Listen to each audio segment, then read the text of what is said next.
ప్రియ దేవుని బిడ్డలారా, నేటి ఉదయకాలపు వాక్య ధ్యానంలోకి ప్రేమపూర్వకమైన ఆహ్వానాన్ని అందిస్తున్నాను. ప్రార్థించుదాం. కనికరం గల ప్రభువా, వాక్యం ద్వారా మాట్లాడుతూ మీ సన్నిధి, మీ ప్రసన్నత మాతో ఉంచి బలపరచమని యేసు నామంలో ప్రార్థిస్తున్నాం తండ్రి. ఆమెన్. ప్రియ స్నేహితులారా, నేటి ఉదయకాలము యాష్ వెనస్డే భస్మ బుధవారపు అంశాన్ని ధ్యానిస్తూ ఉన్నాం.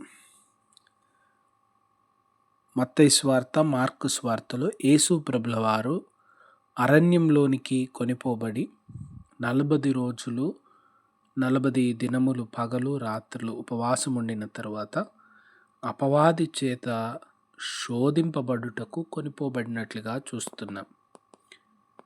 యేసు ప్రభుల వారి 3.5 సంవత్సరాల పరిచర్య ప్రారంభానికి ముందు ఈ ఉపవాసపు దినములు ప్రభువు గడిపినట్లుగా చూస్తున్నాం. ఒక గొప్ప పరిచర్య, గొప్ప రక్షణ కార్యానికి ముందు యేసు ప్రభుల వారు 40 రోజుల ఉపవాసము చేసినట్లుగా చూస్తూ ఉన్నాం.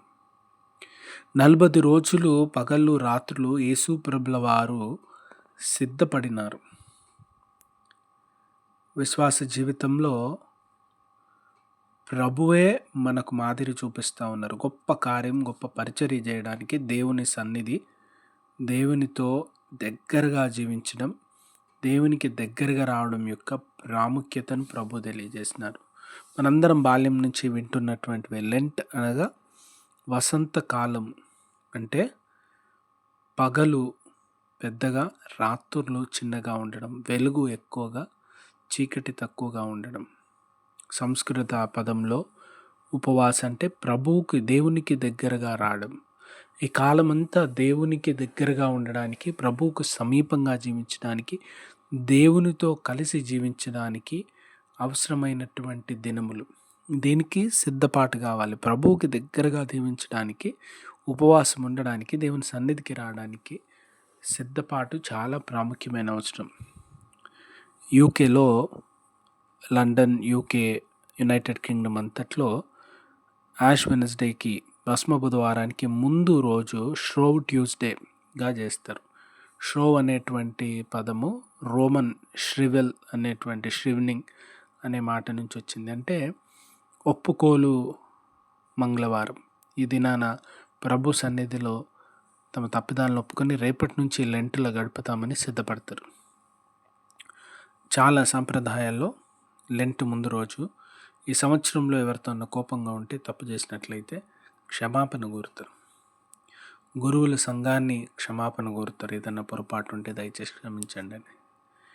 ఈ మంగళవారం రోజు ఒక ప్రాముఖ్యమైన సంఘటన ఏం జరుగుతుందంటే, రేపటి నుంచి ఉపవాసం ఉండాలి. పూర్వము ఫ్రిడ్జ్లు ఇవన్నీ లేవు కనుక రేపటి నుంచి బలమైన ఆహారం తినరు. ఉపవాసం ఉన్నప్పుడు పాలు, గుడ్లు, వెన్నె, మాంసం తినరు కనుక దానంతటిని మంగళవారం రోజు ముగించేస్తారు. సో వీటన్నిటిని ముగించడానికి తేలికైన పద్ధతి ఏంటంటే ప్యాన్ కేక్ చేస్తారు. పాలు, గుడ్లు, వెన్నె వీటన్నిటిని పిండిలో కలిపి ప్యాన్ కేక్స్ చేసి ఆ రోజు అందరికీ పంచేస్తారు.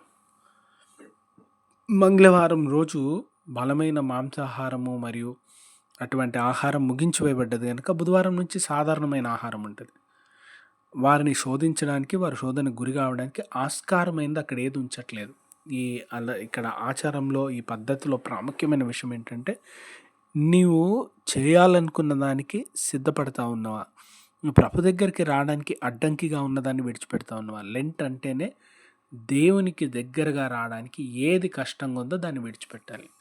ప్రభువు మనల్ని ఈ దీక్షా సమయంలో, ఈ 40 రోజుల్లో, ఈ మండల కాలంలో ఆయనకి దగ్గరగా ఉండడానికి దేన్ని అమితంగా ప్రేమిస్తున్నావో దాన్ని విడిచిపెట్టగలమా? అందరూ ఉపవాసం ఉండలేకపోవచ్చు. Social media విడిచిపెట్టగలుగుతావా? అనవసరమైన స్నేహితులతో రోడ్ల మీద బయట గడిపే కాలం విడిచిపెడతావా? అద్దం ముందు అధికంగా గడిపితే దాన్ని విడిచిపెడతావా? విస్తారంగా ఫోన్లలో గాసిప్ మాట్లాడితే దాన్ని విడిచిపెడతావా? దేన్ని విడిచిపెట్టగలవు ప్రభు కొరకు? దేవునికి నీకున్న సంబంధాన్ని పాడు చేసే వాటిని విడిచిపెట్టడానికి సిద్ధంగా ఉన్నావా? విడిచిపెట్టి దేవునితో దగ్గరగా జీవించే భాగ్యం దేవుడు మనకు దయచేయను గాక. కృపగల ప్రభువా, దయగల తండ్రి, యాష్ వెనస్డే ఈ భస్మ బుధవారం మా జీవితాల్లో దీవెనకరంగా మార్చమని యేసు నామమున ప్రార్థిస్తున్నాం. ఆమెన్. God bless you.